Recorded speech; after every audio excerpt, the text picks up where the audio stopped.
Hello students, today we'll be starting chapter number 3, atoms and molecules of chemistry. So first of all, let's have one fact related to this. All of you are aware about Belgium. So there is one structure known as atomium which is present in Belgium, Brussels, Belgium, and it was built for the 1958 World's Fair.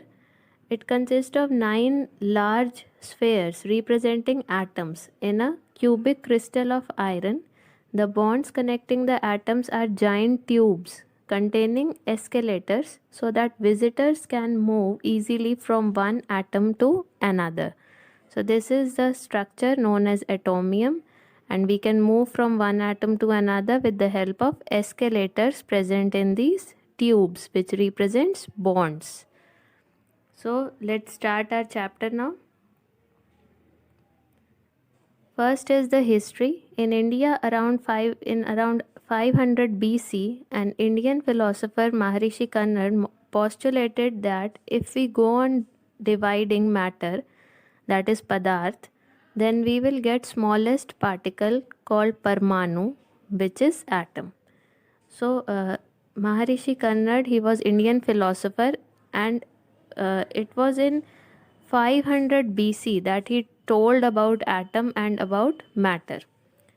So this is the history, but after that Antony L. Lavoisier laid the foundation of chemical sciences by establishing two important laws which are helpful in chemistry. That means they are the basis of chemistry. So first is that law of conservation of mass, and second is law of constant proportions. So Joseph L. Proust and Lavoisier, both of these scientists did experiments and gave these laws. So first is law of conservation of mass. It states that mass can neither be created nor be destroyed in a chemical reaction. That means the chemical reaction should be balanced, and it should be balanced because we cannot create any atom, neither we cannot destroy an atom. So both the things are impossible. So the reactants which we are taking, the total number of atoms in reactants, that should be equal to the products, the total number of atoms in the products.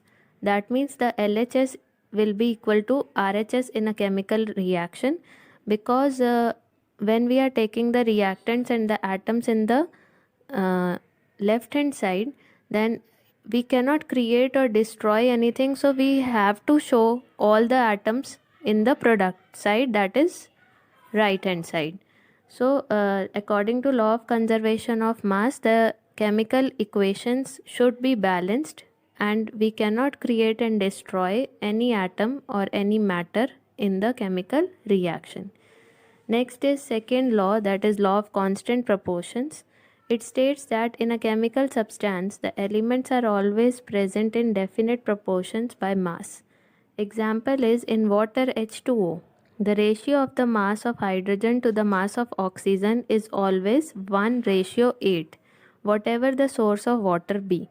That means if the water you are taking from the tap, sea, ocean, pond, or any such water body, then all the water molecules are having formula H2O. That means the mass of hydrogen with respect to oxygen, when they are combining, then the ratio by their mass will be constant always. That means it will be 1:8. If we take hydrogen mass, that is 1, and oxygen mass, that is 16, so it will be 1 multiplied by 2. That means hydrogen atoms are 2, so we have to multiply 1 into 2. Then we have to keep the ratio, that symbol, and 16 is the mass of oxygen. So 2:16 will be 1:8. It will be always, and it will be fixed for water. Whatever the source of water be, that means from wherever you are taking the water, the ratio will be fixed, that is 1:8. Same is for every other compound, like for NH3 it is 14:3.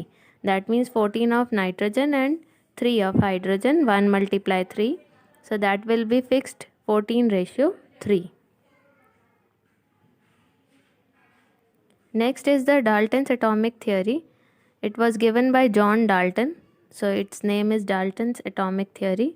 John Dalton gave the word atom to the smallest particle of matter. It may be element, compound, or mixture. Every thing is having the smallest part, that is atom. Postulates of Dalton's atomic theory.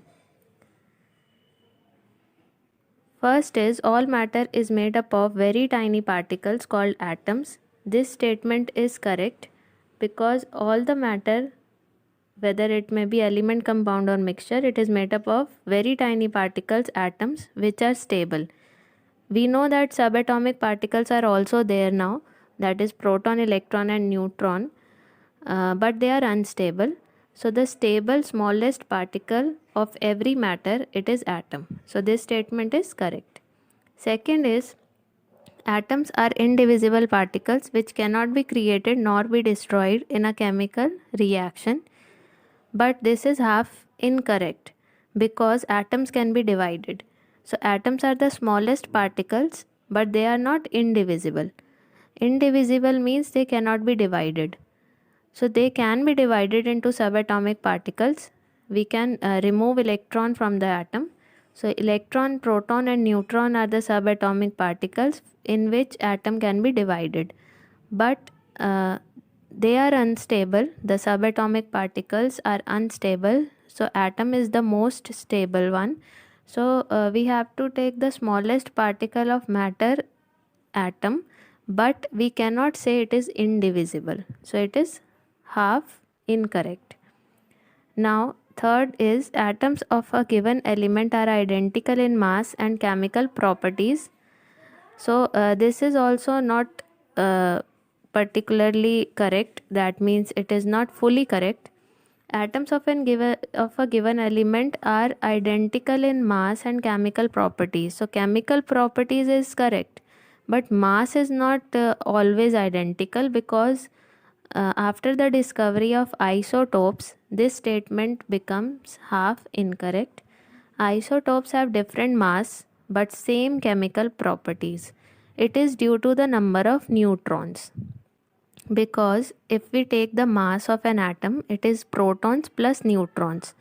But if the proton number increases, then the mass will also increase, and as a result what happens, the chemical properties remain same but the mass is different. So you can take the example of hydrogen. It is having three isotopes. First one is protium H11, that means atomic number 1 and mass is also 1.